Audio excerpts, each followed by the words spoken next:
So I went to visit a friend in Seattle the other day. Just like probably my oldest friend, always, and just hadn't seen him in ages. So I went over to Seattle for like 5 days. We went on a hiking.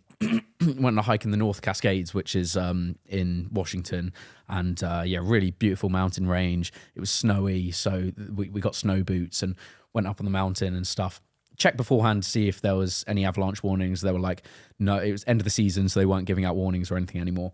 And turns out we just didn't really do enough research on it. So it was a 9-mile hike, so it was quite a decent way.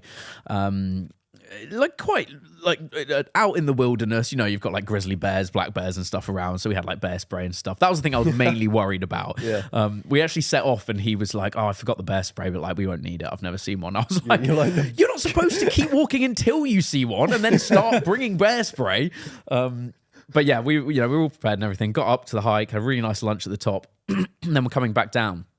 And there were other people doing our trail, so we weren't worried about it. We were like, okay, we've done this research. We'd asked people in the shop, like, is it okay to hike? And they were like, yeah, it'll be fine. We were just a bit, because there were loads of other people around. We weren't worried that it was one that we were doing in the middle of nowhere or anything. But all these people were walking up and then skiing down. So they had like skins on where you could basically walk up with skis and then, ski down. Well, we had snowshoes, so we just had to walk back down. And so we were coming back down the trail back down into the valley, and there's still snow everywhere, so like really deep, like a meter deep of snow or something.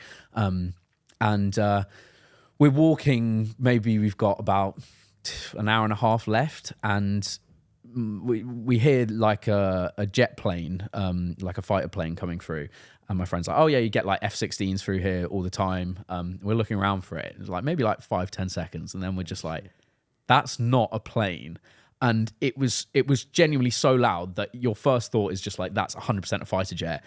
And then on the other side of the valley, there's this fucking avalanche. Oh my God. And like literally, if we were walking 10 minutes earlier, it was where it was like we still had to walk through where it happened. Shit. And so it was really one of those points where you're like, okay, now we know that there can be avalanches around here. We've got all this, like it was kind of a bowl valley, and we had to like walk around, and the avalanche sort of happened like here, and we were kind of up here. So we still had to walk past like this whole bit of snow where there potentially could be avalanches. And in a weird way, we were like, right, the safest place now is where the avalanche has just happened.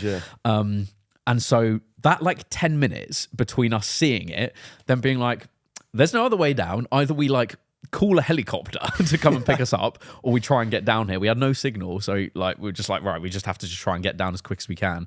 I think it was because it was late in the day and everything was melting, but yeah, probably the most scared I've ever been in my life. That's like those terrifying. 10 minutes. Yeah. And then eventually we got down. I was like, it would have just been so funny if I was at that point when the avalanche had happened, like me with the bear spray, just like Jon Snow against the Battle of the Bastards. Yeah, just like, come on, I can take it.